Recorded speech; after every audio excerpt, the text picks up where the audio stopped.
I don't know what to do with the Mavericks. I wanted to talk to you about this. Yeah.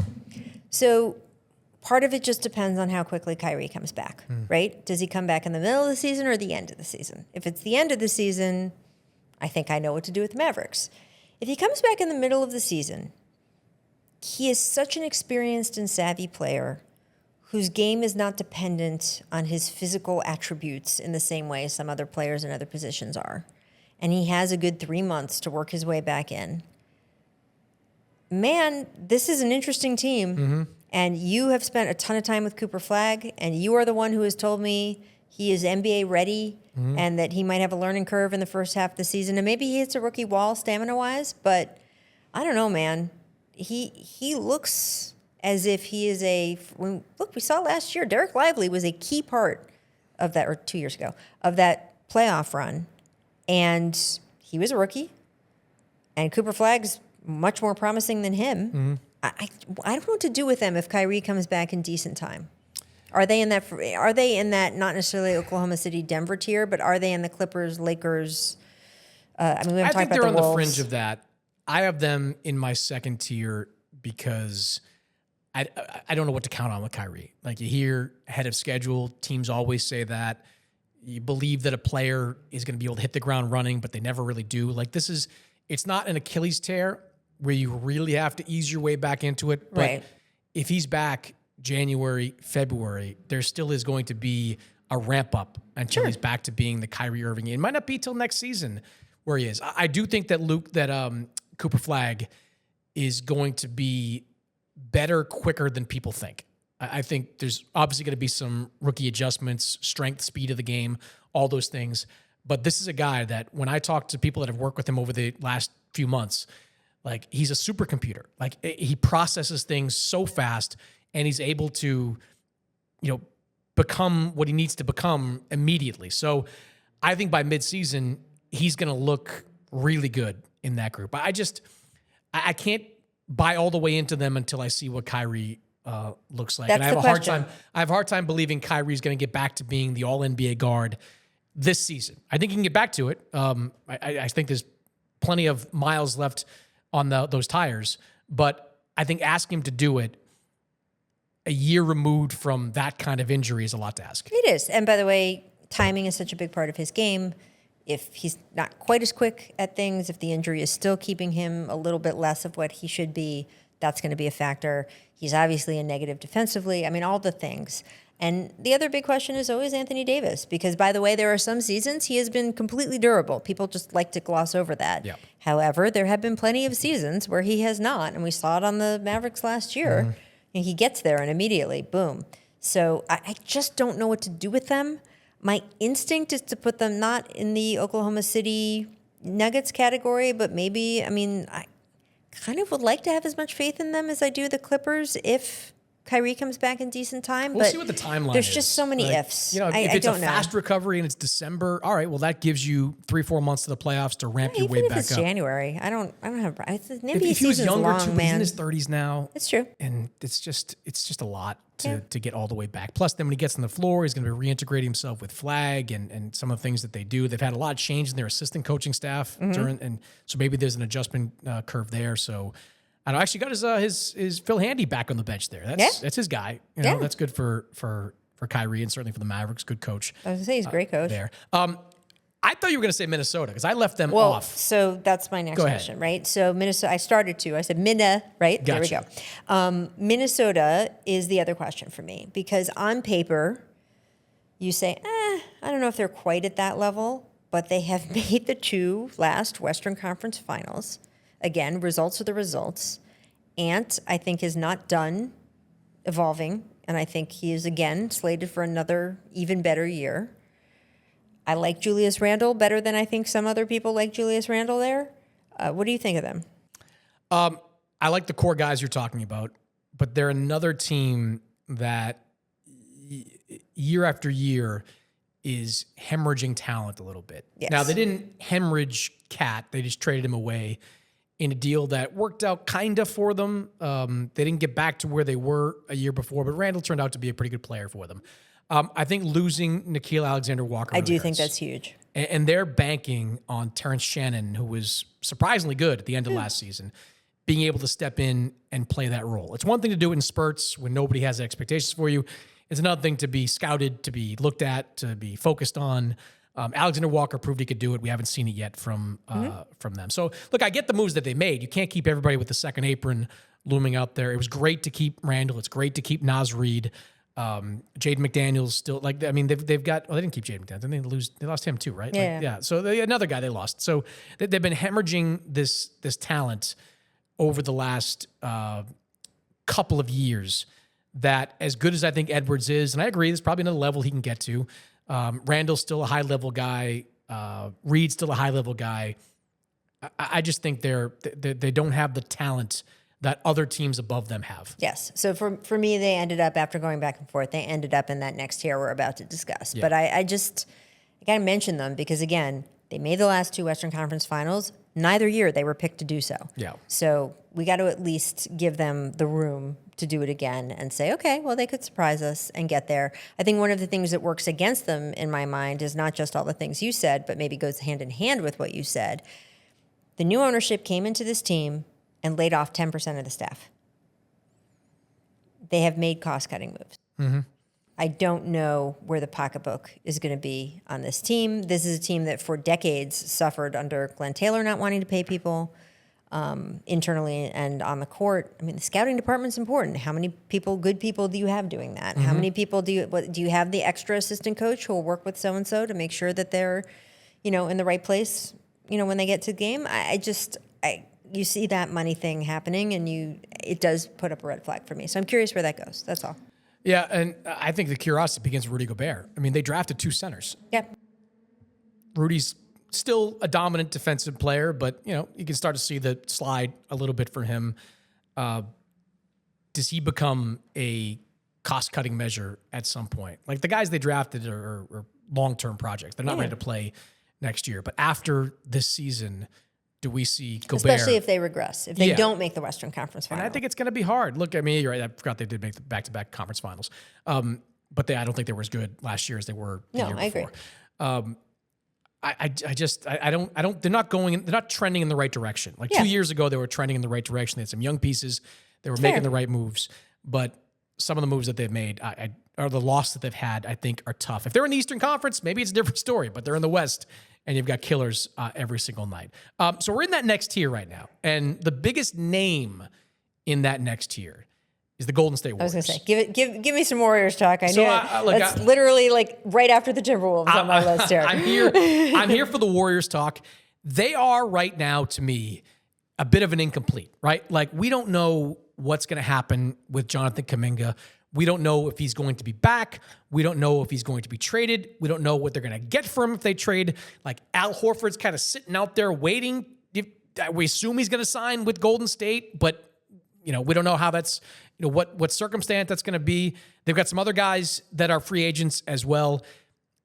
So there still is a bit of an unknown there. I still don't know what the final version of this team is going to look like. But they're getting older, Rachel. Like, they're getting older. Like Steph, Draymond, a year older, still great players, all-star caliber players. Draymond, still an elite defensive guy, continues to prove himself year after year, and a glue guy for that team. Brady Pajemski, you assume he's going to take a step forward because he's a young guy, keep getting better. I don't know. I think they're another team that can win a first-round series, but put them up against one of the big boys in the West, Oklahoma City, Denver, even the Clippers, Houston, this version of Houston, I think they're going to have some problems. What do you think? I think that's another bracket one. And again, we talked about this in the last pod, that I just think we underrate when we start making these predictions. And even like the day before we go into the play, before the draw happens, before we get that final night of the season where there's like 6 teams jockeying for position and we don't know if someone's going to be a 4 seed or a 6 seed or whatever it is, we underestimate how big a deal that is. If Denver hadn't run into Oklahoma City in the second round, I guarantee you they've been in the conference finals, right? I would take them against Minnesota. I would take them against the Rockets. I would take them against the Warriors, right, last season? Yep. So the bracket is such a big part of this. So if the Warriors get a favorable draw, then I think we might be able to see them advance further. I was surprised they're the only team, do I have this right, that made 0 moves over this offseason? certainly substantive. I mean, I think that'll probably change. Yeah, before we get to day one. I mean, they lost Kevon Looney. That hurt. So they didn't get anybody really to replace But that's him. what I mean, like positive. Yeah, I guess net Horford positive technically moves. replaces Looney in Well, that mix. And Looney, to be clear, like was part of the fabric of what that team did, throughout the years. But he was only like a 13-minute per game guy after the All-Star break, so he wasn't playing a lot. It's different being a year older. You're going up against young, more athletic teams and teams that are juggernauts like the Thunder, Denver. These are big time teams. I just don't know if the Warriors have the talent to compete with them anymore. And look, they're clearly still trying to do things because they didn't do anything over this summer. They have been speculated to be one of the teams that will be the most active going into the trade deadline, and I understand that too. It's just the stalemate with Kuminga is just like stalemate with Kuminga is interesting, and also there's a little bit of stop trying to make fetch happen with the LeBron situation. Yeah. Did you see the reporting this week that they have continued to go back to the Lakers about LeBron James? Why not? And because that's not a smart move for the Lakers. Like, even if LeBron goes to them, which, by the way, he has not. Yeah. And I will still maintain, LeBron James, for all the bluster and all the social media posts and all the stuff, he does not want to leave Los Angeles, people. Yeah. He will fight tooth and nail to get them to do what he wants, but he does not want to leave Los Angeles. So I don't think he's going to ask for a trade to San Francisco. And even if he does, there is zero reason for the Lakers to do it. What, they're going to take the Jimmy Butler contract back, which was, by the way, what the offer was, according to, I think it was Mark Stein's outfit that reported it. Yeah, I don't see that Lakers being interested in that. Butler being there, does Butler even want to be there at that point? I mean, right? So stop trying to make fetch happen. Move on strategy-wise. Figure out something else. I know it doesn't hurt to make a phone call, but it's just, I was surprised to see that a fresh reporting this week of they made another attempt, and it's just sort of like, guys, if you can talk the Lakers into it, I get it. Like LeBron, Steph, Draymond, hey. LeBron can't talk the Lakers into spending money on him in the future. True. Why do you think they're tying up Jimmy Butler? Blow up all the Lakers' plans for a year, like we already talked about. Like if they're not going to commit to LeBron past this year financially, they're certainly not going to do it for Jimmy Butler. Yeah. Like I don't. Nah. Yeah. On that, a couple teams left on that next tier. Okay. I've got Memphis and San Antonio that are sitting there. Memphis losing Desmond Bane hurts. They did get 4 first-round draft picks back in return, which puts them in play for potentially another move to get something that makes more sense. They had a glut of guards there, so they've got some replacements that are built in. Jaren Jackson Jr., they're able to keep re-signed to a long-term extension. Brandon Clark is there. Jalen Wells is there. Ty Jerome they signed. That was a good deal. Man, this is a lot of names before you get to Ja Morant. He's the centerpiece of it all, right? Like KCP, I think, is a good wing, still has something left in the tank and can give them something on the perimeter. It comes down to Ja Morant. Like, is Ja Morant the guy that we thought he was before all the off-the-court stuff, before all the injuries derailed him over the last couple of years? They made some pretty big changes towards the end of the season in Memphis, made some changes this offseason. This, to me, is a huge year for Ja Morant. Like, the Grizzlies, publicly and privately, have stood by Ja Morant. Yeah. Have said, like, this is our guy. They have to, by the way. Have to. Like, now even more than ever, they have to. Because he's got no trade value right now. Yeah, before he did. Like, before all this kind of busted out. But, like, this is a huge year for Ja Morant. Like, they made change to the coaching staff to bring in guys that most likely it seems like they're going to build the offense around the way Ja wants to do it. A lot of pick and roll action, a lot of things that made Ja successful early on. He still has enough talent to put this team at least in the middle of the pack in the Western Conference. So right now, I'm keeping them there in that middle tier.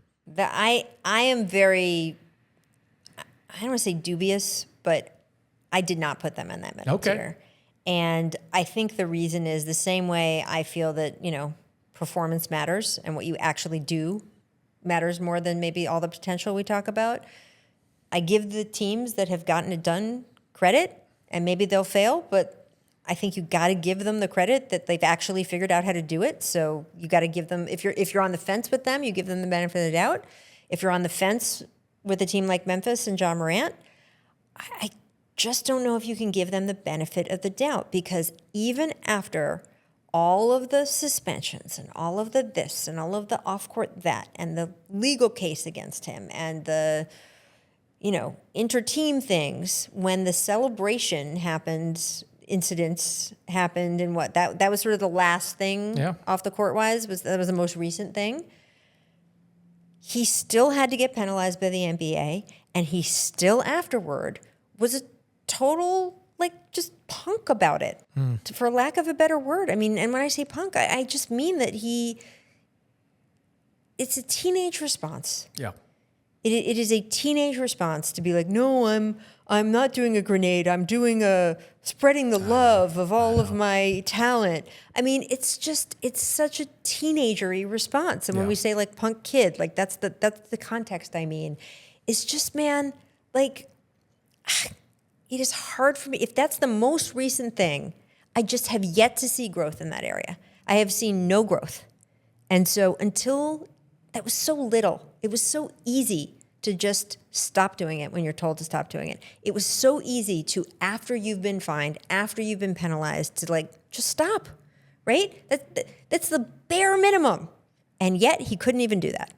And so to me, until I see progress in that area, can he be the leader, linchpin of a team, even with all the talent, even if he stays healthy? I don't know, man. I'm giving teams the benefit. If I'm on the fence, I'm giving some teams the benefit of the doubt. They have not earned my benefit of the doubt yet. Yep, that's fair. That's fair. Especially in a loaded West. Yeah, no question. Where do you stand on the Spurs right now? I am overly bullish on the Spurs. Yeah, I'm kind of there too. And I'm willing to admit that I'm probably over my skis on this, but I think Victor Wembanyama is beyond the real deal. Yeah. I think the blood clot issue he had, the way it seems he had it, there's two kinds of blood clot issues, right, that we've seen with basketball players. There's the ones with guys like Chris Bosh, where it just sort career of killers, basically. It's career killer, but it's career killer because it's that you are more prone to blood clots, right? That is why. Then there are these overuse blood clots, especially with skinnier guys. We saw it with Brandon Ingram, with Wembanyama. They develop a very specific blood clot in the shoulder from the repetitive motion of shooting that has to do with sort of the way your blood flows if you're tall and skinny.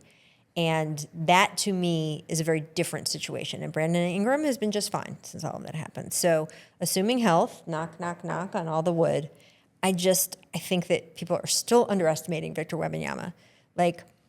He was by far the defensive player of the year last year. He is going to be, again, knock, knock, knock on the health track. They're going to have the defensive player of the year.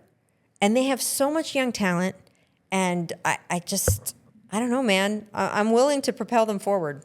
Yeah, I think it comes down to how quickly De'Aaron Fox integrates with Wembanyama. Obviously, the Spurs saw enough of Fox to give him the 4-year extension. $229 million. That's not nothing. That was an eyebrow-raising I'm not sure I would have done that, but anyway. Yeah, I mean, look, I think they knew what they were getting into when they acquired him. Yeah, and no, they had to. A player of that caliber, it's tough to find them on the free agent market. Yeah. But he did only play, 5 games with Wembanyama during that season, 17 overall. On paper, I like it. I think he's a really good pick and roll player. That's going to be dangerous with Wembanyama, either on the pick and pop or roll into the basket. He's a fast break weapon in one-man break, and I think Wemby will benefit from that. Also, a year removed from being clutch player of the year. So that's 100%. Another guy that can take pressure off you in the fourth quarter. I think what it'll come down to with the Spurs is how quickly their young guys develop. Stephen Castle actually, when everybody kind of went out at the end, was really good. He started 18 games down the stretch. He was averaging close to 20. He was good. His efficiency numbers aren't great. So, can he bump those up this season? Dylan Harper, number 2 overall pick. That's kind of a weird mix there, with 3 guys that play basically 2 positions. Can they, in the positionless NBA, can they find a way to make it work? And Dylan Harper, is he NBA ready right away? I think that's what it's going to come down to. But I'm with you. The combination of Fox and Wembanyama's greatness, I think is going to make them a formidable team. I'm okay being ahead on them, right? Yeah. I'm okay being ahead on them. And all the stuff I was just talking about with John Morant is the polar opposite with Victor Wembanyama. Yeah. Here is a guy who didn't have to do anything in his off seasons to improve, who didn't have to do anointed when he walked in the door, physically so gifted, and yet he is so devoted to, I can learn from this person, I can learn from this person. He's in a Tibetan monastery to learn focus, and it seems a little gimmicky, except he's doing it. And also, he has, by all reports and people I talked to down there in San Antonio, he is such a sponge. He's desperate to talk to David Robinson anytime he can. Yeah. Tim Duncan, anytime he can. He wants to learn. He loves Pop. He, like every French kid grew up thinking that Pop and the Spurs were the greatest and spends plenty of time talking to him. I just think that all of the hallmarks of not just leadership, but maturity and giving you those extra edge while you're still learning, he's just got it in a way. We didn't see it with Zion Williamson. Like I look back at these number one picks who were anointed and sort of like, man, red carpet, this could be the next guy since LeBron, XYZ, as a number one pick. He's the guy who's shown sort of the roundness of a game beyond just what he delivers. And man, he's an alien. You can't underplay what he does on the court. He's not a one-trick pony. If he's healthy, he's in the MVP conversation next year. Yes. Not just Defensive Player of the Year, MVP conversation. Top 5, top 6. If he's healthy, there is no Defensive Player of the Year conversation. I agree. If he's healthy, was walking into that. That's just a given. Yeah. And then, yes, I think he's not going to win MVP, in my opinion, because the Spurs just can't get that high in the standings. But he'll crack the top 10. But I think he absolutely will. So I'm happy to be ahead on the Spurs. I'm glad you are too.